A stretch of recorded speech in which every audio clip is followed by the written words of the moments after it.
നമസ്കാരം. പ്രഭാത വാർത്തകൾ ആരംഭിക്കുന്നു. നരേന്ദ്രമോദിക്കെതിരായ ചട്ടലംഘന പരാതികൾ തെരഞ്ഞെടുപ്പ് കമ്മീഷന്റെ വെബ്സൈറ്റിൽ നിന്ന് കാണാനില്ല. സൈന്യത്തിന്റെ പേരിൽ മോദി വോട്ട് തേടിയതിനെതിരെയുള്ള പരാതികളാണ് കാണാനില്ലാത്തത്. മോദിക്കെതിരെ CPIM ഇതുവരെ നൽകിയത് 4 പരാതികൾ. പരാതികൾ കാണാനില്ലാത്തത് ഗുരുതരമെന്നും തെറ്റുതിരുത്താൻ കമ്മീഷൻ ഉടൻ തയ്യാറാകണമെന്നും CPIM general secretary Sitaram Yechury ആവശ്യപ്പെട്ടു. എന്നാൽ ഇക്കാര്യത്തിൽ തെരഞ്ഞെടുപ്പ് കമ്മീഷൻ ഇതുവരെ പ്രതികരിച്ചിട്ടില്ല. തെരഞ്ഞെടുപ്പ് കമ്മീഷന്റെ കർശന നിർദ്ദേശം മറികടന്ന് നിരവധി തവണയാണ് നരേന്ദ്രമോദി സൈനികരുടെ പേരിൽ വോട്ട് തേടിയത്. മഹാരാഷ്ട്രയിലെ ലാത്തൂരിൽ കന്നി വോട്ടർമാരോട് പുൽവാമയിൽ വീരമൃത്യു വരിച്ചവർക്കും ബലാക്കോട്ടിൽ തിരിച്ചടി നൽകിയവർക്കും വോട്ട് ചെയ്യണം എന്നായിരുന്നു മോദിയുടെ പ്രസംഗം. ഇതിനെതിരെ തെരഞ്ഞെടുപ്പ് കമ്മീഷന് പരാതികൾ ലഭിച്ചിട്ടും സൈനികരെ തെരഞ്ഞെടുപ്പ് ആയുധമാക്കുന്നത് മോദി തുടർന്നു. ഗുജറാത്തിലും രാജസ്ഥാനിലും നരേന്ദ്രമോദി ഇതാവർത്തിച്ചു. മോദിക്ക് പുറമെ BJP ദേശീയ അധ്യക്ഷൻ അമിത് ഷായും സൈനികരെ തെരഞ്ഞെടുപ്പ് ആയുധമാക്കുകയാണ്. ഇതിനെതിരെ തെരഞ്ഞെടുപ്പ് കമ്മീഷന് മുന്നിലുള്ളത് നിരവധി പരാതികൾ. എന്നാൽ കമ്മീഷന്റെ വെബ്സൈറ്റിൽ മോദിക്കെതിരായ പരാതികൾ കാണാനില്ല. മഹാരാഷ്ട്രയിൽ തെരഞ്ഞെടുപ്പ് ചട്ട ലംഘനങ്ങളിൽ 3 പരാതികൾ മാത്രമാണ് സൈറ്റിലുള്ളത്. ഇതിലും മോദിക്കെതിരായ പരാതി കാണാനില്ല. മോദിക്കെതിരെ നടപടി ആവശ്യപ്പെട്ട് CPIM ഇതുവരെ നൽകിയത് 4 പരാതികളാണ്. പരാതികൾ കാണാനില്ലാത്തത് ഗുരുതരവും ആശങ്കാജനകമെന്നും CPIM general secretary Sitaram Yechury ചൂണ്ടിക്കാട്ടി.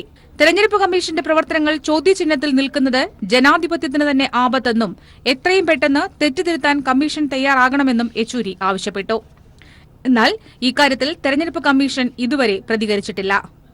ഇതോടെ BJPയെ സഹായിക്കുന്ന തരത്തിൽ കമ്മീഷൻ പ്രവർത്തിക്കുന്നു എന്ന ആരോപണം കൂടുതൽ ശക്തമാവുകയാണ്. News bureau, Delhi. ചീഫ് ജസ്റ്റിസിനെ ലൈംഗികാരോപണത്തിൽ കൊടുക്കാൻ കോർപ്പറേറ്റ് സ്ഥാപനം ശ്രമം നടത്തിയെന്ന ആരോപണത്തിൽ സുപ്രീം കോടതി ഇന്ന് അന്വേഷണം പ്രഖ്യാപിച്ചേക്കും. ആരോപണം ഉന്നയിച്ച അഭിഭാഷകൻ ഉത്സവ് സിംഗ് ബൈൻസിന്റെ അധിക സത്യവാങ്മൂലം കൂടി പരിശോധിച്ച ശേഷമാകും അന്തിമ തീരുമാനം. അധിക സത്യവാങ്മൂലം നൽകാൻ ബൈൻസിന് കോടതി ഇന്നലെ അനുമതി നൽകിയിരുന്നു. ചീഫ് ജസ്റ്റിസിനെ കൊടുക്കാൻ ശ്രമം നടത്തിയതിൽ 3 സുപ്രീം കോടതി ജീവനക്കാരും ഉൾപ്പെട്ടിട്ടുണ്ടെന്ന് സത്യവാങ്മൂലത്തിൽ ബൈൻസ് വ്യക്തമാക്കും. ജസ്റ്റിസ് അരുൺ മിശ്ര അധ്യക്ഷനായ 3-അംഗ ബെഞ്ചാണ് കേസ് പരിഗണിക്കുന്നത്. രാജ്യത്തെ ജനാധിപത്യ വ്യവസ്ഥയുടെ നിലനിൽപ്പിനും അതിന്റെ സംരക്ഷണത്തിനും നീതിന്യായ സംവിധാനങ്ങൾക്കും ഭരണകൂടത്തിനും ഉത്തരവാദിത്തമുള്ളതുപോലെ തന്നെ പൊതുസമൂഹത്തിനുമുണ്ടെന്ന് മുൻ സുപ്രീം കോടതി ജസ്റ്റിസ് ചെലമേശ്വർ പറഞ്ഞു. കുവൈറ്റിൽ പ്രോഗ്രസീവ് പ്രൊഫഷണൽ ഫോറം സംഘടിപ്പിക്കുന്ന ഇന്ത്യൻ ഭരണഘടന നേരിടുന്ന വെല്ലുവിളികൾ എന്ന ടോക്ക് ഷോയിൽ സംസാരിക്കാനെത്തിയ അദ്ദേഹം മാധ്യമപ്രവർത്തകരുമായി സംസാരിക്കവെയാണ് ഇക്കാര്യം വ്യക്തമാക്കിയത്. രാജ്യത്തെ ജനാധിപത്യ വ്യവസ്ഥയുടെ നിലനിൽപ്പിനും സംരക്ഷണത്തിനും നീതിന്യായ സംവിധാനങ്ങൾക്കും ഭരണകൂടത്തിനും ഉത്തരവാദിത്തമുള്ള പോലെ തന്നെ പൊതുസമൂഹത്തിനുമുണ്ടെന്ന് മുൻ സുപ്രീം കോടതി ജസ്റ്റിസ് ചലമേശ്വർ പറഞ്ഞു. കുവൈറ്റിൽ പ്രോഗ്രസീവ് പ്രൊഫഷണൽ ഫോറം സംഘടിപ്പിക്കുന്ന ഇന്ത്യൻ ഭരണഘടന നേരിടുന്ന വെല്ലുവിളികൾ എന്ന ടോക്ക് ഷോയിൽ സംസാരിക്കാൻ എത്തിയ അദ്ദേഹം മാധ്യമപ്രവർത്തകരുമായി സംസാരിക്കവെയാണ് ഇക്കാര്യം പറഞ്ഞത്. പൗരന്റെ അവകാശങ്ങളെക്കുറിച്ച് സംസാരിക്കുമ്പോൾ തന്നെ കടമകളെക്കുറിച്ചും ബോധവാന്മാരായിരിക്കണമെന്നും അദ്ദേഹം ഓർമ്മിപ്പിച്ചു. ന്യായാധിപർ ഉൾപ്പെടെയുള്ളവർ സമൂഹത്തിന്റെ ഭാഗമായതുകൊണ്ട് തന്നെ പൊതുസമൂഹത്തിലുണ്ടാകുന്ന അപജയങ്ങളുടെ പകർപ്പ് ജുഡീഷ്യറിയിലും കണ്ടേക്കാം. അത് സ്വാഭാവികമായും സംഭവിക്കാൻ സാധ്യതയുള്ളതാണ്. എന്നാൽ നിയമ സംവിധാനത്തിന്റെ കാവൽക്കാർ എന്ന നിലക്ക് ഇക്കാര്യത്തിൽ ഏറെ ജാഗ്രത ആവശ്യമാണെന്നും അദ്ദേഹം ഒരു ചോദ്യത്തിന് മറുപടിയായി പറഞ്ഞു. ഫഹഹിൽ കറി ലീഫ് റെസ്റ്റോറന്റിൽ നടന്ന വാർത്താ സമ്മേളനത്തിൽ PPF president Santhosh Kumar, general secretary Anilkumar എന്നിവരും സംബന്ധിച്ചു. ഏപ്രിൽ 26 വെള്ളിയാഴ്ച മംഗഫ് അൽനജാദ് സ്കൂളിൽ വൈകുന്നേരം 5 മണിക്ക് നടക്കുന്ന ടോക്ക് ഷോയിൽ ജസ്റ്റിസ് ചലമേശ്വർ കുവൈത്ത് പൊതുസമൂഹത്തെ അഭിസംബോധന ചെയ്യും. News bureau, Kuwait.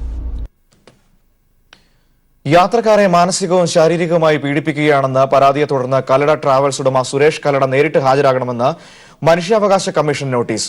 May 29-ന് Kozhikode നടക്കുന്ന സിറ്റിംഗിൽ ഹാജരാകാനാണ് കമ്മീഷൻ അംഗം P. മോഹൻദാസ് ഉത്തരവിട്ടത്. അതേസമയം തിരുവനന്തപുരത്ത് നടന്ന മോട്ടോർ വാഹന വകുപ്പിന്റെ പരിശോധനയിൽ കല്ലടയുടെ ഓഫീസിന് ലൈസൻസ് ഇല്ലെന്ന് കണ്ടെത്തി. കല്ലട ട്രാവൽസ് ഉടമ സുരേഷ് കല്ലട മെയ് 29-ന് രാവിലെ 10:30 കോഴിക്കോട് ഗവൺമെന്റ് ഗസ്റ്റ് ഹൌസിൽ നടക്കുന്ന സിറ്റിംഗിൽ ഹാജരാകാനാണ് കമ്മീഷൻ ജുഡീഷ്യൽ അംഗം P. മോഹനദാസ് ഉത്തരവിട്ടത്. കല്ലടയ്ക്കെതിരെ ഉയർന്ന ആരോപണങ്ങൾ ഡിവൈഎസ്പി റാങ്കിൽ കുറയാത്ത ഉദ്യോഗസ്ഥനെ നിയോഗിച്ച പ്രത്യേകം അന്വേഷണം നടത്തണമെന്നും ഡിവൈഎസ്പിയെ നിയോഗിക്കുവാനുള്ള ചുമതല എറണാകുളം ജില്ലാ പോലീസ് മേധാവിക്കാണ് നൽകിയിരിക്കുന്നതെന്നും ഉത്തരവിൽ പറയുന്നു. ഇതിനു പുറമെ ഗതാഗത കമ്മീഷണറും അന്വേഷണം നടത്തണം. ഗതാഗത കമ്മീഷണറും എറണാകുളം ജില്ലാ പോലീസ് മേധാവിയും 3 ആഴ്ചയ്ക്കകം അന്വേഷണ റിപ്പോർട്ടുകൾ സമർപ്പിക്കണമെന്നും സുരേഷ് കല്ലടയും വിശദീകരണം നൽകണമെന്നും ഉത്തരവിൽ പറയുന്നു. അതേസമയം തിരുവനന്തപുരത്തെ ബസ് ബുക്കിംഗ് ഓഫീസുകളിൽ മോട്ടോർ വാഹന വകുപ്പ് നടത്തിയ പരിശോധനയിൽ കല്ലട ട്രാവൽസും കല്ലടയുടെ ബുക്കിംഗ് ഓഫീസുകളും ലൈസൻസ് ഇല്ലാതെയാണ് പ്രവർത്തിക്കുന്നതെന്ന് കണ്ടെത്തി. ഓഫീസുകളിൽ ലൈസൻസ് ഇല്ലാത്ത LAPT ലൈസൻസ് എടുക്കാത്ത ഓഫീസുകൾ, ടിക്കറ്റിംഗ് ഏജൻറ്റുമാരുടെ ഓഫീസുകളിൽ അവർക്ക് ഒരു നോട്ടീസ് കൊടുത്തിട്ടുണ്ട്. 7 ദിവസത്തിനുള്ളിൽ LAPT ലൈസൻസ് എടുത്തിരിക്കണം എന്ന് കാണിച്ച് നോട്ടീസ് കൊടുത്തിട്ടുണ്ട്. ഇല്ല, അവർക്ക് ലൈസൻസ് ഉള്ളതായിട്ട് കാണുന്നില്ല. ഇത് കല്ലട നേരിട്ട് നടത്തുന്ന ഏജൻസിയാണോ? ഇപ്പോൾ കയറിയ 2 കല്ലട നേരിട്ട് നടത്തുന്നതാണ്. ബാക്കി വേറെ വണ്ടികളുടെയൊക്കെ ഏജൻറ്റുമാരാണ്. പരിശോധനയിൽ കല്ലട ട്രാവൽസിന്റെ 6 ബസ്സുകൾ ഉൾപ്പെടെ 23 ബസ്സുകൾക്ക് 5000 രൂപ വീതം പിഴ ഈടാക്കിയിട്ടുണ്ട്. അനധികൃതമായി ചരക്ക് കയറ്റുന്നതിനും പിഴ ചുമത്തി. തുടർന്നും കൃത്യമായി പരിശോധനകൾ ഉണ്ടാകുമെന്നും നടപടി സ്വീകരിക്കുമെന്നും മോട്ടോർ വാഹന വകുപ്പ് ഉദ്യോഗസ്ഥർ പറഞ്ഞു. കൈരളി ന്യൂസ്, തിരുവനന്തപുരം. കല്ലട ബസ്സിലെ ദുരനുഭവം പങ്കുവച്ച അധ്യാപികയായ മായക്കെതിരെ ബസ് ജീവനക്കാരന്റെ ഭീഷണി. ഫേസ്ബുക്കിലൂടെയാണ് നിരഞ്ജൻ രാജു എന്ന ജീവനക്കാരൻ ഭീഷണി മുഴക്കിയത്. ഇതിനെതിരെ സൈബർ പോലീസിൽ മായ പരാതി നൽകി. നേരത്തെ മായയുടെയും മകളുടെയും ദുരിതയാത്രാ വിവരണം വൈറലായിരുന്നു. കല്ലട ബസ്സിൽ യാത്രക്കാരനെ മർദ്ദിച്ച സംഭവമുണ്ടായ സാഹചര്യത്തിലാണ് തിരുവനന്തപുരം യൂണിവേഴ്സിറ്റി കോളേജിലെ അധ്യാപികയായ മായ മാധവൻ തനിക്കും മകൾക്കും കല്ലട ട്രാവൽസിൽ നിന്നും നേരിടേണ്ടി വന്ന ദുരനുഭവം പങ്കുവയ്ക്കുന്നത്. 2017 തമിഴ്നാട്ടിലെ വില്ലുപുരത്ത് നിന്നും തിരുവനന്തപുരത്തേക്കുള്ള യാത്രയെക്കുറിച്ചുള്ള ഫേസ്ബുക്ക് പോസ്റ്റ് ഇട്ട ഉടൻ വൈറലാവുകയും ചെയ്തു. ഈ ഘട്ടത്തിലാണ് കല്ലട ബസ്സിലെ ജീവനക്കാരൻ മായയുടെയും മകൾ ഉജ്ജ്വലയുടെയും ഫോട്ടോ സഹിതം പോസ്റ്റ് ചെയ്ത് ഇവരെ ആക്രമിക്കാൻ ആഹ്വാനം ചെയ്ത് പോസ്റ്റിട്ടത്. നിരഞ്ജൻ രാജു എന്ന ജീവനക്കാരനാണ് ഭീഷണി മുഴക്കിയതെന്ന് മായ പറയുന്നു. ഇന്നലെയാണ് എന്റെ ശ്രദ്ധയിൽപ്പെടുന്ന ഫേസ്ബുക്കിൽ ഓപ്പണായിട്ട് എനിക്കൊരു ഭീഷണി പോസ്റ്റ് ഇട്ടിരിക്കുന്നു എന്നുള്ളത്. മെനഞ്ഞാന്ന് ഞാൻ 1-2 മാധ്യമങ്ങളിൽ ഇത് പങ്കുവച്ചിരുന്നു, എന്റെ അനുഭവം പങ്കുവച്ചിരുന്നു. അതിനെ തുടർന്ന് വന്ന പോസ്റ്റാണത്. അതായത് ഇട്ടിരിക്കുന്നതാണ് എൻ്റെ മകളുടെയും ചിത്രം ഉപയോഗിച്ചുകൊണ്ട് എഴുതിയിരിക്കുന്നത് ഇതാണ്: ഇവളെ വലിച്ചു കീറി ഭിത്തിയിലൊട്ടിക്കാൻ കല്ലടയിൽ ആരുമില്ലേടാ എന്നാണ് ചോദിക്കുന്നത്. ചലഞ്ചാണ്. അതുകൊണ്ട് ഞാൻ പരാതി കൊടുത്തിട്ടുണ്ട്. മുഖ്യമന്ത്രിക്ക്, DGPക്ക്, സൈബർ സെല്ലിനും വനിതാ കമ്മീഷനും പരാതി കൊടുത്തിട്ടുണ്ട്. അർദ്ധരാത്രി 12 മണി മുതൽ പുലർച്ചെ 5 മണിവരെയായിരുന്നു മായയ്ക്കും മകൾക്കും ഉൾപ്പെടെ റോഡിൽ അന്ന് കഴിയേണ്ടി വന്നത്. കല്ലടയുടെ ഓഫീസ് അവിടെ ഉണ്ടായിരിക്കെയാണ് യാത്രക്കാർക്ക് റോഡിൽ നിൽക്കേണ്ട അവസ്ഥ വന്നത്. ഒപ്പം പുലർച്ചെ 5:30 ബസ് വന്നെങ്കിലും തുടർന്ന് ഭക്ഷണം കഴിക്കാൻ നിർത്തിയത് അന്ന് ഒരു ദിവസം മാത്രമായിരുന്നു. അതും വളരെയധികം ചീത്തവിളി കേട്ടതിന് ശേഷവും. ഇത്തരം സംഭവങ്ങൾ ഇപ്പോഴും കല്ലടയിൽ യാത്ര ചെയ്യുന്നവർ അനുഭവിക്കുന്നുണ്ടെന്നും മായ ടീച്ചർ പറയുന്നു. കൈരളി ന്യൂസ്, തിരുവനന്തപുരം. കേരള തീരത്ത് ഇന്ന് രാത്രി വരെ ശക്തമായ തിരമാലയ്ക്ക് സാധ്യതയുണ്ടെന്ന് കാലാവസ്ഥാ നിരീക്ഷണ കേന്ദ്രം അറിയിച്ചു. 1.5 മീറ്റർ മുതൽ 2.5 മീറ്റർ വരെ ഉയരത്തിൽ തിരമാല ഉണ്ടാകുന്നതിനാൽ കടൽ പ്രക്ഷുബ്ധമാകും. കഴിഞ്ഞ ദിവസം തിരുവനന്തപുരത്തെ തീരപ്രദേശങ്ങളിൽ കടൽക്ഷോഭം രൂപപ്പെട്ടിരുന്നു. തിരുവനന്തപുരത്തെ തീരപ്രദേശങ്ങളായ വലിയതുറ, ശംഖുമുഖം പ്രദേശങ്ങളിലാണ് കഴിഞ്ഞ ദിവസം കടൽ പ്രക്ഷുബ്ധമായത്. എന്നാൽ കാര്യമായ നാശനഷ്ടങ്ങളോ അപകടങ്ങളോ ഉണ്ടായിട്ടില്ല. കടൽക്ഷോഭം രൂപപ്പെട്ട സാഹചര്യത്തിൽ അതീവ ജാഗ്രത പുലർത്തണമെന്ന് ദുരന്ത നിവാരണ സമിതി തീരദേശവാസികളോട് അറിയിച്ചിട്ടുണ്ട്. ഇന്ത്യൻ മഹാസമുദ്രത്തിന്റെ ഭൂമധ്യരേഖാ പ്രദേശത്തും തെക്കുപടിഞ്ഞാറൻ ബംഗാൾ ഉൾക്കടലിലും ശ്രീലങ്കയുടെ തെക്ക് കിഴക്കുമായി ന്യൂനമർദ്ദം രൂപം കൊള്ളുമെന്ന് കേന്ദ്ര കാലാവസ്ഥാ നിരീക്ഷണ കേന്ദ്രം അറിയിച്ചു. ഈ മേഖലയിൽ ഇന്ന് കാറ്റിന്റെ വേഗത മണിക്കൂറിൽ 30 മുതൽ 40 കിലോമീറ്റർ വരെയാവാനും നാളേത് മണിക്കൂറിൽ 40 മുതൽ 50 കിലോമീറ്റർ വരെയാവാനും സാധ്യതയുണ്ട്. 27-ന് കാറ്റിന്റെ വേഗത മണിക്കൂറിൽ 60 മുതൽ 70 കിലോമീറ്റർ വരെയാകും. 28-ന് കേരള തീരത്ത് മണിക്കൂറിൽ 80 മുതൽ 90 കിലോമീറ്റർ വരെയും കാറ്റ് വീശും.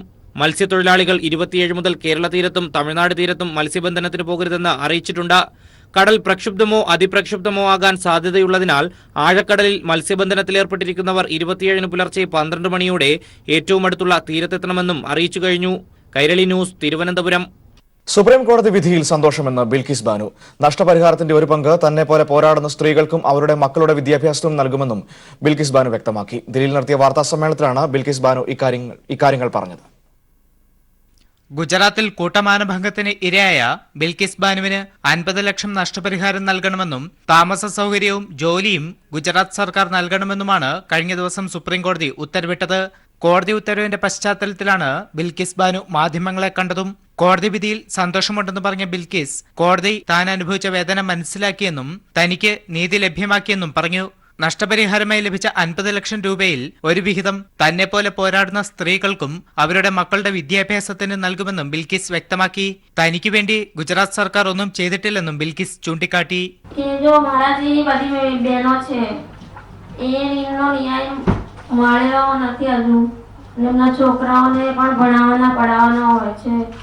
એમના માટે હું થોડાક પૈસા હું મદદ કરીશ. આ જે પૈસા આવ્યા છે એમાં കൂട്ടമാനഭംഗത്തിന് ഇരയായപ്പോൾ ബിൽക്കിസ് ബാനു 5 മാസം ഗർഭിണിയായിരുന്നു. 17 വയസ്സുള്ള മകളെ അഭിഭാഷകയാക്കണമെന്നാണ് ആഗ്രഹം. ബിൽക്കിസ് ബാനുവിന്റെ അഭിഭാഷക ആശയും വാർത്താസമ്മേളനത്തിൽ പങ്കെടുത്തു. കൈരളി ന്യൂസ്, ദില്ലി. കെവിൻ കേസിൽ ഒന്നാം പ്രതി ഷാനു ചാക്കോ ഉൾപ്പെടെ 7 പേരെ മുഖ്യസാക്ഷി അനീഷ് സെബാസ്റ്റ്യൻ തിരിച്ചറിഞ്ഞു. കോട്ടയം പ്രിൻസിപ്പൽ സെഷൻസ് കോടതിയിൽ നടന്ന വിചാരണയുടെ ആദ്യ ദിനത്തിലാണ് അനീഷ് പ്രതികളെ തിരിച്ചറിഞ്ഞത്. അതേസമയം 5-ാം പ്രതി ചാക്കോ ഉൾപ്പെടെ 3 പേരെ തിരിച്ചറിഞ്ഞില്ല. 14 പ്രതികളും ഒരുപോലെ വെള്ളവസ്ത്രം ധരിച്ചതും രൂപമാറ്റം വരുത്തിയതും സാക്ഷിയിൽ ആശയക്കുഴപ്പമുണ്ടാക്കിയെന്ന് പ്രോസിക്യൂഷൻ വാദിച്ചു. 2018 മെയ് 27-നാണ് കേസിനാസ്പദമായ സംഭവം. കൊല്ലപ്പെട്ട കെവിന്റെ ബന്ധുവും മുഖ്യസാക്ഷിയുമായ അനീഷിനെയാണ് പ്രോസിക്യൂഷൻ ആദ്യം വിസ്തരിച്ചത്. വിസ്താരത്തിൽ സംഭവങ്ങൾ ഒന്നൊന്നായി വിശദീകരിച്ച അനീഷ് മുഖ്യപ്രതി ഷാനു ചാക്കോ ഉൾപ്പെടെ 7 പ്രതികളെ തിരിച്ചറിഞ്ഞു. കണ്ണിന് കാഴ്ചക്കുറവുള്ള അനീഷ് പ്രയാസപ്പെട്ടാണ് പ്രതികളെ തിരിച്ചറിഞ്ഞത്. അതേസമയം നീനുവിന്റെ പിതാവും 5-ാം പ്രതിയുമായ ചാക്കോ ഉൾപ്പെടെ 3 പേരെ അനീഷ് തിരിച്ചറിഞ്ഞില്ല. പ്രതികളെല്ലാം ഒരേപോലെ വെള്ളവസ്ത്രം ധരിച്ചും രൂപമാറ്റം വരുത്തിയതിനാലും തിരിച്ചറിയുന്നതിൽ സാക്ഷിക്ക് ആശയക്കുഴപ്പമുണ്ടായി. ഇക്കാര്യം അനീഷ് കോടതിയെ അറിയിക്കുകയും ചെയ്തു. അവരുടെ ഒരു വേഷപ്രച്ഛന്നരായ കോടതി വന്ന് അവരുടെ പഴയ അപ്പിയറൻസ് ഒക്കെ മാറ്റി മുടി മൊട്ട ചിലർ വളരെ പറ്റ താടി പഠിച്ചു. താടി ഉണ്ടായിരുന്ന താടിയായിരുന്നു പലരുടെ ഐഡന്റിറ്റി. താടിയൊക്കെ പഠിച്ചു. അങ്ങനെ അവരുടെ അപ്പിയറൻസിനകത്ത് ഒരു വ്യത്യാസപ്പെടുത്തി വന്നു. എല്ലാവരും ഒരേ കളറുള്ള ഷർട്ട്, വെള്ള ഷർട്ട് ധരിച്ചാണ് എല്ലാവരും വന്നത്. തിരിച്ചറിയുന്നതിലേക്ക് ചില പെശകൾ പറ്റിയിട്ടുണ്ട്. SI ബിജു അവരുടെ ഫോട്ടോ എടുത്തിട്ടുണ്ടല്ലോ. ബിജു അജയകുമാറും ചേർന്ന് ഇതിലെ 1ഉം 3ഉം പ്രതികളുടെ ഫോട്ടോ അവരുടെ ടെലിഫോൺ ഈ സ്ഥലത്തൊക്കെ ഉണ്ട്. അങ്ങനെ വേറെയും ഒരുപാട് തെളിവുകളുണ്ട്. വേറെയും ശാസ്ത്രീയമായ തെളിവുകളൊക്കെ അവർക്കെതിരായിട്ടുണ്ട്. രാവിലെ 10 മണിക്ക് തുടങ്ങിയ പ്രോസിക്യൂഷൻ വിസ്താരം വൈകിട്ട് 4-നാണ് പൂർത്തിയായത്. അതിനുശേഷം മുഖ്യപ്രതി ഷാനു ചാക്കോയുടെ അഭിഭാഷകൻ സൂരജ് അനീഷിനെ ക്രോസ് വിസ്താരം ചെയ്തു. കോടതി സമയം കഴിഞ്ഞും വിചാരണ നീണ്ടുപോയി. 186 സാക്ഷികളെ വിസ്തരിക്കേണ്ടതിനാൽ മധ്യവേനൽ അവധി ഒഴിവാക്കിയാണ് വിചാരണ. ഇതിന് ഹൈക്കോടതി പ്രത്യേക അനുമതി നൽകി. കൈരളി ന്യൂസ്, കോട്ടയം. കെ സുധാകരന്റെ കള്ളവോട്ട് ആരോപണം തോൽവി ഭയം മൂലമെന്ന് MV ജയരാജൻ. കണ്ണൂരിൽ നടത്തിയ വാർത്താ സമ്മേളനത്തിലാണ് ജയരാജന്റെ പ്രതികരണം. തെരഞ്ഞെടുപ്പിൽ കണ്ണൂർ ജില്ലയിൽ കള്ളവോട്ടും ക്രമക്കേടും വ്യാപകമായി നടന്നു എന്ന UDF ആക്ഷേപം വാസ്തവവിരുദ്ധവും ആടിനെ പട്ടിയാക്കുന്നതും അവർ നടത്തിയ ക്രമവിരുദ്ധമായ പ്രവർത്തനങ്ങളെ മൂടിവെക്കാനുമുള്ള ഒരു പ്രചരണമാണ്. അപ്പോൾ പരാജയപ്പെടാൻ പോകുന്ന വേളയിലെല്ലാം UDF സ്വീകരിക്കുന്ന അതേ തന്ത്രമാണ് ഇപ്പോൾ അവർ സ്വീകരിച്ചിട്ടുള്ളത്. ഈ തെരഞ്ഞെടുപ്പിൽ തനിക്കെതിരെ ഗൂഢാലോചന നടന്നുവെന്ന് പാലക്കാട്ടെ UDF സ്ഥാനാർത്ഥി VK ശ്രീകണ്ഠൻ. ഫലപ്രഖ്യാപനത്തിന് ശേഷം ഗൂഢാലോചനയുടെ വിവരങ്ങൾ പുറത്തു പറയും. ആദ്യഘട്ടത്തിൽ പ്രചരണത്തിൽ പിന്നിലായതിന് കാരണം KPCCയിൽ നിന്ന് ഫണ്ട് എത്താത്തതുകൊണ്ടാണെന്നും ശ്രീകണ്ഠൻ പറഞ്ഞു. അതായത് തെരഞ്ഞെടുപ്പ് കഴിഞ്ഞാൽ വളരെ വ്യക്തമായിട്ട് എനിക്കെതിരായിട്ട് തുടക്കം മുതൽ വലിയ ഗൂഢാലോചന നടന്നിട്ടുണ്ട്. ഒരു പക്ഷേ കേരളത്തിൽ 20 സ്ഥാനാർത്ഥികൾ UDF-ലുണ്ടായിട്ട് ഏറ്റവും കൂടുതൽ ഗൂഢാലോചന നടന്നത് എനിക്കെതിരാണെന്നാണ് എനിക്ക് തോന്നുന്നത്. അതിന് ചില കാര്യങ്ങളുണ്ട്. അതായത് എൻ്റെ അടുത്ത് പ്രചരണ രംഗത്ത് വളരെ പിറകെ പോയില്ലേ, എന്തുകൊണ്ടാണെന്ന് ചോദിച്ചു. ഞാൻ പറഞ്ഞു, ആര് പിറകെ പോയി, എവിടെ പിറകെ പോയി? അല്ല, തുടക്കത്തിലെ വലിയ പരാതി ഉണ്ടായിരുന്നു. തുടക്കത്തിൽ ഞങ്ങൾക്കുണ്ട് പരാതി, ഞങ്ങൾ പിറകിലാണ്. കാരണം രാഷ്ട്രീയ എതിരാളി ഞങ്ങളുടെ 2 മുന്നണി മത്സരിക്കുകയാണ്. കോടിക്കണക്കിന് രൂപ ചെലവഴിച്ച ഒരു പ്രചരണ രംഗത്ത് വളരെ ശക്തമായി നിൽക്കുമ്പോൾ പിടിച്ചു നിൽക്കാൻ കഴിയാത്തൊരവസ്ഥ ഉണ്ടായിരുന്നു. അതെന്താ ചോദിച്ചു, ജില്ലാ കോൺഗ്രസ് കമ്മിറ്റി ഫണ്ടില്ല. കാരണം അതിൻ്റെ തലേ ദിവസം വരെ ഞങ്ങൾ വലിയൊരു പദയാത്ര നടത്തി. ഉള്ള ഫണ്ട് പിരിച്ചു കിട്ടിയ ഫണ്ട് മുഴുവൻ കഴിഞ്ഞു. അത് കഴിഞ്ഞ് KPCC ഫണ്ട് പിരിച്ചു. അത് ഞങ്ങൾക്ക് വിഹിതം കിട്ടിയില്ല. VK ശ്രീകണ്ഠന്റെ പരാതിയെക്കുറിച്ച് അറിയില്ലെന്ന് KPCC പ്രസിഡന്റ് മുല്ലപ്പള്ളി രാമചന്ദ്രൻ. തെരഞ്ഞെടുപ്പിൽ ഫണ്ടിന്റെ പരിമിതി ഉണ്ടായിരുന്നു. പക്ഷേ UDF സ്ഥാനാർത്ഥികൾക്കെല്ലാം ഫണ്ട് ഒരുപോലെയാണ് കൊടുത്തതെന്നും മുല്ലപ്പള്ളി പറഞ്ഞു. ഞാൻ പാലക്കാട് സ്ഥാനാർത്ഥിയെ ബന്ധപ്പെടാൻ ശ്രമിച്ച് അദ്ദേഹത്തിന് കിട്ടിയിട്ടില്ല. അതുകൊണ്ട് തന്നെ അതിനെക്കുറിച്ച് ആധികാരികമായി ഞാൻ ഒന്നും പറഞ്ഞില്ല. പക്ഷെ ഒരു കാര്യം ഞാൻ പറയാം, പിന്നെ ഈ സന്ദർഭം ഉപയോഗിക്കുകയാണ്. ഞങ്ങൾക്ക് ഫണ്ടിൻ്റെ പരിമിതി ഉണ്ടായിരുന്നു. പക്ഷെ ഏതെങ്കിലും ഒരു സ്ഥാനാർത്ഥിയോട് ഞങ്ങൾ വിവേചനം കാണിച്ചില്ല. ആകെ 70 ലക്ഷം രൂപയാണ് സ്ഥാനാർത്ഥിക്ക് ചെലവഴിക്കാൻ സാധിക്കുന്നത്. അത്രയും വലിയ ഫണ്ട് കൊടുക്കാൻ സാധിക്കില്ല എന്ന കാര്യം ആദ്യം തന്നെ സ്ഥാനാർത്ഥികളെല്ലാം വിളിച്ചുകൊണ്ട് KPCC പ്രസിഡന്റ് ഞാൻ പറഞ്ഞിട്ടുണ്ട്, നേതാക്കന്മാർ പറഞ്ഞിട്ടുണ്ട്. പരിമിതി ഉണ്ടായിട്ടുണ്ട് എന്ന കാര്യം ഞാൻ സമ്മതിക്കുന്നു. പക്ഷേ ഏതെങ്കിലും സ്ഥാനാർത്ഥിയുടെ വിവേചനം കാണിച്ചു എന്ന് പറഞ്ഞാൽ അതെനിക്ക് അംഗീകരിക്കാൻ സാധിക്കില്ല. ഏതെങ്കിലും സ്ഥാനാർത്ഥിക്ക് അധികം കൊടുത്തു പറഞ്ഞാൽ അതും പറ്റില്ല. കാരണം കൊടുക്കാൻ പണമില്ല. ഞാൻ കേൾക്കൂ, ഇവിടെ മാത്രമല്ല, സാക്ഷാൽ രാഹുൽജി മത്സരിക്കുന്ന വയനാട്ടിൽ പോലും ഞങ്ങൾക്ക് ഫണ്ടിന്റെ പരിമിതി ഉണ്ട്, പ്രയാസമുണ്ട്. അത് സത്യമാണ്. തിരികെ വാർത്തകളിലേക്ക്. ഇടുക്കിയിലെ ഉയർന്ന പോളിംഗ് ആർക്ക് അനുകൂലമാകുമെന്ന കണക്കുകൂട്ടലിലാണ് മുന്നണികൾ. മണ്ഡലം നിലനിർത്തുമെന്ന് LDFും തിരിച്ചുപിടിക്കുമെന്ന് UDFും അവകാശപ്പെടുന്നു. മികച്ച പ്രതീക്ഷയിലാണ് സ്ഥാനാർത്ഥികൾ. 1984 ശേഷം ഇതാദ്യമായാണ് ലോക്സഭാ തെരഞ്ഞെടുപ്പിൽ ഇടുക്കിയിൽ പോളിംഗ് ശതമാനം 76-ന് മുകളിലെത്തുന്നത്. ഈ ഉയർന്ന പോളിംഗ് പ്രതീക്ഷയും ആശങ്കയും സൃഷ്ടിക്കുന്നു. ഇടതുപക്ഷത്തിന് അനുകൂലമാകുമെന്നാണ് സ്ഥാനാർത്ഥി അഡ്വക്കേറ്റ് ജോയ്സ് ജോർജിന്റെ പ്രതീക്ഷ. ഇടുക്കി പാർലമെന്റ് മണ്ഡലത്തിലെ ജനങ്ങൾ അവരുമായി ഉണ്ടാക്കിയ ബന്ധവും കഴിഞ്ഞ 5 വർഷക്കാലം പാർലമെന്റ് അംഗമെന്ന നിലയിൽ രാവും പകലുമില്ലാതെ ഇടുക്കിയിലെ ജനങ്ങൾക്ക് വേണ്ടി പ്രവർത്തിച്ചതുമൊക്കെ അനുസരിച്ചിട്ട് ഇടുക്കിക്കാർ ഈ തെരഞ്ഞെടുപ്പിൽ വോട്ട് ചെയ്തിട്ടുണ്ടെന്നാണ് എൻ്റെ വിശ്വാസം. അതുകൊണ്ട് തന്നെ ഈ തെരഞ്ഞെടുപ്പിൽ വലിയ ഭൂരിപക്ഷത്തോടുകൂടി ജയിക്കും. അതേസമയം രാഹുൽ തരംഗമാണ് ഇടുക്കിയിൽ ഉണ്ടായതെന്നും താൻ വിജയിക്കുമെന്നും UDF സ്ഥാനാർത്ഥി ഡീൻ കുര്യാക്കോസ് പറഞ്ഞു. പ്രതീക്ഷകൾ നല്ല ഉയർന്ന പ്രതീക്ഷയാണ്. നല്ല ഭൂരിപക്ഷത്തിൽ വിജയിക്കും. സ്വാഭാവികമായും രാഹുൽ ഗാന്ധി വയനാടിന്റെ ജനപ്രതിനിധിയായി മാറുമ്പോൾ അദ്ദേഹത്തിന്റെ മുൻപിൽ തൊഴിലാളി മേഖലയിലെ ഏതെങ്കിലും ഒരു പ്രശ്നം വന്നാൽ ആ പ്രശ്നം ഇടുക്കിക്കും ബാധകമാണ്. അദ്ദേഹത്തിന്റെ ഭാഗത്തു നിന്ന് അദ്ദേഹം പ്രധാനമന്ത്രി സ്ഥാനാർത്ഥിയാണ്, അദ്ദേഹം പ്രധാനമന്ത്രിയാവും. സ്വാഭാവികമായും ആ വിഷയത്തിൽ അദ്ദേഹം പോസിറ്റീവായി പ്രതികരിക്കുമ്പോൾ അതിന്റെ ഒരു ഗുണം ഇടുക്കിയിലെ തോട്ടം തൊഴിലാളികൾക്ക് കിട്ടും. വിജയം അകലെയാണെങ്കിലും 2014 നേടിയതിൽ കൂടുതൽ വോട്ട് ലഭിക്കുമെന്നാണ് BDJS പ്രതിനിധിയായ NDA സ്ഥാനാർത്ഥി ബിജു കൃഷ്ണന്റെ വിശ്വാസം. ഇതിനിടെ BJP മണ്ഡലത്തിൽ UDFന് വോട്ട് മറിച്ചതായുള്ള ആക്ഷേപം ഉയരുന്നുണ്ട്. കൈരളി ന്യൂസ്, ഇടുക്കി. തൊവരിമലയിലെ സമരക്കാർ കളക്ടറേറ്റ് ഉപരോധിച്ചു. തൊവരിമലയിലെ വനഭൂമി കൈയേറ്റം ഒഴിപ്പിച്ച നടപടിയിൽ പ്രതിഷേധിച്ചാണ് ഭൂസമരസമിതി പ്രവർത്തകർ കളക്ടറേറ്റ് ഉപരോധിച്ചത്. റെഡ് സ്റ്റാർ നിയന്ത്രണത്തിലുള്ള അഖിലേന്ത്യാ ക്രാന്തി കിസാൻ സഭ, ഭൂസമരസമിതി എന്നിവരുടെ നേതൃത്വത്തിൽ തൊവരിമലയിൽ ഹാരിസൺ എസ്റ്റേറ്റിന് സമീപത്തെ മിച്ചഭൂമിയിൽ അവകാശം സ്ഥാപിച്ച് നടത്തിവന്ന ഭൂസമരമാണ് ഇന്ന് രാവിലെ ഒഴിപ്പിച്ചത്. ഇതാണ് പ്രതിഷേധത്തിന് കാരണമായി.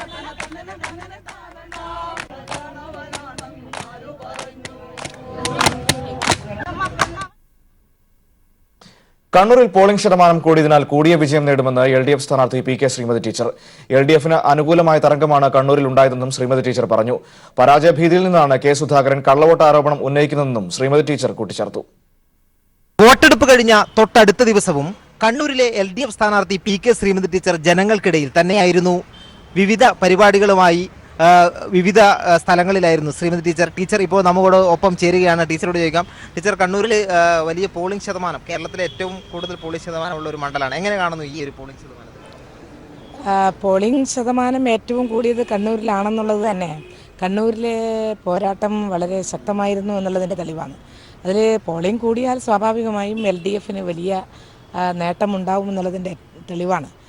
യാതൊരു സംശയവും വേണ്ട. കണ്ണൂർ നിയോജക മണ്ഡലത്തെ 7 മണ്ഡലങ്ങളിലും ഇടതുപക്ഷ ജനാധിപത്യ മുന്നണിക്ക് വലിയ മുന്നേറ്റമുണ്ടാകും. നിശ്ചയമായും കഴിഞ്ഞ പ്രാവശ്യത്തിൻ്റെ 4 ഇരട്ടി ഭൂരിപക്ഷം ഇപ്രാവശ്യം കിട്ടുമെന്നുള്ളതാണ് എല്ലാവരും കരുതുന്നത്. ഞാനും അത് തന്നെയാണ് കരുതുന്നത്. ഇന്നിപ്പം രാവിലെ ശരിക്കും പറഞ്ഞാൽ ഇപ്പോൾ പരാജയ ഭീതി തുടങ്ങിയെന്നുള്ളതിൻ്റെ എല്ലാ ലക്ഷണവും ഇന്ന് രാവിലെ മുതൽ കണ്ടു തുടങ്ങിയിട്ടുണ്ട്. ഇന്നലെ രാത്രി തന്നെ പോളിംഗ് എല്ലാം കഴിഞ്ഞു. കണ്ണൂർ വളരെ സമാധാനപരമായിരുന്നു.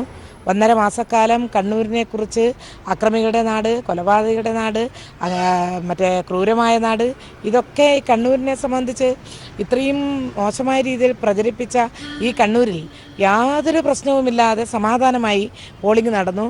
എല്ലാം കഴിഞ്ഞ് 8 മണിയാകുമ്പോൾ ലീഗിൻ്റെ നേതൃത്വത്തിൽ ഒരുപറ്റം അറിയപ്പെടുന്ന വാടക ഗുണ്ടകളെ നിറച്ച് എന്നിട്ട് വന്ന് ഒരു വീട്ടിലേക്ക് കയറി ആക്രമിച്ചു. അവിടെ ഞാൻ നേരത്തെ തന്നെ പറഞ്ഞിരുന്നു, ചീമേനിയിൽ കണ്ട ഒരു കൂട്ടക്കൊലപാതകത്തിന് നേതൃത്വം കൊടുത്ത പോലെ തന്നെ ഒരു രീതിയാണ്.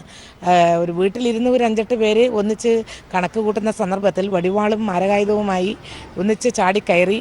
എന്തോ ഭാഗ്യത്തിന് കസേര കൊണ്ട് തലങ്ങും വിലങ്ങും തടുത്തത് കൊണ്ട് മാത്രം കസേര പൊട്ടിത്തെറിച്ചു. എല്ലാം പൊട്ടി കഷ്ണമായി. വലിയൊരു അബദ്ധമില്ലാണ്ട് ചെറിയ പരിക്കുകൾ കൊണ്ട് അവർ രക്ഷപ്പെട്ടു. അപ്പോഴത്തേക്ക് ആളുകൾ ഓടിക്കൂടി വന്നു. ഏതായാലും ഈ അക്രമം എന്ന് പറയുന്നത് അവസാനം വീട് മുഴുവനായിട്ട് തകർത്തു. എല്ലാവരും ഇന്ന് കണ്ടതാണ്. ഇതിനെ സംബന്ധിച്ച് ചില മീഡിയകളൊന്നും എടുത്തിട്ടും കാണുന്നില്ല. അതാണ് ഏറ്റവും അത്ഭുതകരമായത്. കണ്ണൂരിനെ സംബന്ധിച്ച് CPMനെ ഇത്രയും മോശമായി ചിത്രീകരിക്കുമ്പോൾ ഈ UDFൻ്റെ നേതാക്കളുടെ ഒത്താശയോടുകൂടി ഈ അക്രമം നടത്തുമ്പോൾ ആ അക്രമത്തെ കണ്ടില്ലെന്ന് നടിക്കുന്നത് ഒട്ടും ശരിയല്ല. അപ്പോൾ അതുമായി ബന്ധപ്പെട്ടുകൊണ്ടുള്ള ഒരു പ്രതിഷേധ പ്രകടനവും പൊതുയോഗം ഉണ്ടായിരുന്നു. ഞാനതിൽ പങ്കെടുത്തു. ദയനീയമായ ഒരു പരാജയം UDFനുണ്ടാകുമെന്നുള്ളതിൻ്റെ ഒരു ഭീതിയിൽ നിന്നാണ് ഇത്തരത്തിലുള്ള ഒരു വാക്കുകൾ വരുന്നതെന്നാണ് എനിക്ക് തോന്നുന്നത്. ഏതായാലും കൂടിയ പോളിംഗ് ശതമാനം കൂടിയ വിജയം തന്നെ സമ്മാനിക്കും എന്നുള്ള പ്രതീക്ഷയിലാണ് പി കെ ശ്രീമതി ടീച്ചർ ഉള്ളത്. കണ്ണൂരിൽ നിന്നും ക്യാമറാമാൻ ജയൻ കല്യാശ്ശേരിക്കൊപ്പം എം സന്തോഷ്. പോളിംഗിലുണ്ടായ വർധനവ് കാസർഗോഡ് ലോക്സഭാ മണ്ഡലത്തിൽ വിജയം ഉറപ്പാക്കുന്നതിനൊപ്പം ഭൂരിപക്ഷവും വർദ്ധിപ്പിക്കുമെന്ന പ്രതീക്ഷയിലാണ് LDF. LDF സ്വാധീന മേഖലകളിലാണ് വോട്ട് വർധന കൂടുതലെന്നതാണ് LDFന്റെ ആത്മവിശ്വാസത്തിന് അടിസ്ഥാനം. എന്നാൽ അട്ടിമറി വിജയം UDFും വോട്ട് വർധന BJPയും പ്രതീക്ഷിക്കുന്നു. 2014 കാസർഗോഡ് ലോക്സഭാ മണ്ഡലത്തിൽ രേഖപ്പെടുത്തിയതിനേക്കാൾ 2.08% പോളിംഗ് വർധനമാണ് 2019 ഉണ്ടായിട്ടുള്ളത്. ഈ വർധനവ് തങ്ങൾക്ക് നേട്ടമാകുമെന്ന വിശ്വാസത്തിലാണ് LDFും UDFും. കാസർഗോഡ് ലോക്സഭാ മണ്ഡലത്തിലെ 7 നിയമസഭാ മണ്ഡലങ്ങളിൽ 2 എണ്ണത്തിലാണ് UDF വിജയിച്ചിട്ടുള്ളത്. കാസർഗോഡും മഞ്ചേശ്വരവും ഈ 2 മണ്ഡലങ്ങളിലും കൂടി 7% പോളിംഗ് ആണ് ഇത്തവണ വർദ്ധിച്ചിട്ടുള്ളത്. LDF വിജയിച്ച ഉദുമ, കാഞ്ഞങ്ങാട്, തൃക്കരിപ്പൂർ, പയ്യന്നൂർ, കല്യാശ്ശേരി മണ്ഡലങ്ങളിൽ ആകെ 8% പോളിംഗ് വർധനവുണ്ടായിട്ടുണ്ട്. LDF സ്വാധീന മേഖലകളിൽ ഭൂരിപക്ഷം വർദ്ധിക്കുമെന്നും UDF കേന്ദ്രങ്ങളിൽ കൂടുതൽ വോട്ടുകൾ LDFന് അനുകൂലമായി നേടാനും സാധിക്കുമെന്ന് സ്ഥാനാർത്ഥി KP സതീഷ് ചന്ദ്രൻ പറഞ്ഞു. LDFന്റെ കേന്ദ്രങ്ങളാണ് താരതമ്യേന വോട്ട് വർധന കൂടുതൽ. UDFന്റെ പ്രദേശങ്ങളിൽ ആ നിലവാരത്തിൽ വോട്ട് വർദ്ധിച്ചിട്ടില്ല. അപ്പോൾ ഏതാണ്ട് ഒരു 90,000 1 ലക്ഷത്തോളം വോട്ട് വർദ്ധിച്ചിട്ടുണ്ട്. നിശ്ചയമായും ആ വോട്ട് വർദ്ധിച്ച വോട്ടിൽ പോളിംഗിൽ കൂടുതൽ ലഭിക്കുക LDFനാണ്. എന്നാൽ UDF കേന്ദ്രങ്ങളിലെ ഭൂരിപക്ഷം വർദ്ധിപ്പിക്കുന്നതിനൊപ്പം അടിയൊഴുക്കുകളിലൂടെ അട്ടിമറി വിജയം നേടുമെന്ന വിശ്വാസത്തിലാണ് UDF സ്ഥാനാർത്ഥി രാജ്മോഹൻ ഉണ്ണിത്താൻ. 50,000 തുടങ്ങി 1 ലക്ഷം, അതിനപ്പുറത്തോട്ടും പോകാം. ഇത്തവണ 35 വർഷത്തിന് ശേഷം ഐക്യമുന്നണി ഈ മണ്ഡലം തിരിച്ചു പിടിക്കും. നിയമസഭാ തെരഞ്ഞെടുപ്പിലെ 72,000 വോട്ടിന്റെ ലീഡും പ്രചാരണത്തിലെ മേൽക്കൈയും LDFന് അനുകൂല ഘടകങ്ങളാണ്. തങ്ങളുടെ വോട്ടുകൾ ചോർന്നു പോകില്ലെന്നും വർദ്ധിപ്പിക്കുവാൻ സാധിക്കുമെന്ന ആത്മവിശ്വാസത്തിലാണ് BJP. News bureau, Kasaragod. TikTok application ഏർപ്പെടുത്തിയ നിരോധനം മദ്രാസ് ഹൈക്കോടതി നീക്കി. ടിക്ടോക്കിലെ വിവാദ ഉള്ളടക്കങ്ങൾ നിയന്ത്രിക്കാൻ സംവിധാനമുണ്ടെന്ന കമ്പനിയുടെ മറുപടി അംഗീകരിച്ചാണ് വിലക്ക് നീക്കാൻ മദ്രാസ് ഹൈക്കോടതി തീരുമാനിച്ചത്. ഏപ്രിൽ 3-നായിരുന്നു ടിക്ടോക്കിന് കോടതി നിരോധനം ഏർപ്പെടുത്തിയത്. തുടർന്ന് കമ്പനി സുപ്രീം കോടതിയെ സമീപിച്ചിരുന്നു. സുപ്രീം കോടതി നിർദ്ദേശപ്രകാരമാണ് കേസ് വീണ്ടും മദ്രാസ് ഹൈക്കോടതി പരിഗണിച്ചത്. നിരോധനം നീക്കിയതോടെ ആപ്ലിക്കേഷൻ വീണ്ടും പ്ലേ സ്റ്റോറിൽ ലഭ്യമാകും.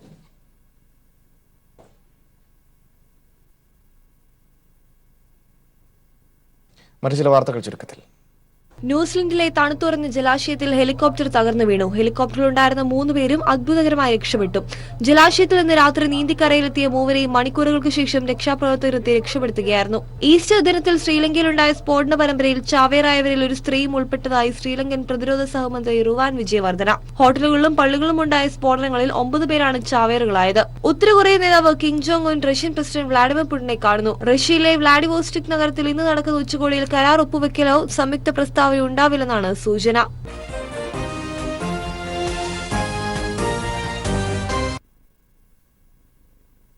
വാർത്തകൾ കഴിഞ്ഞു. നമസ്കാരം.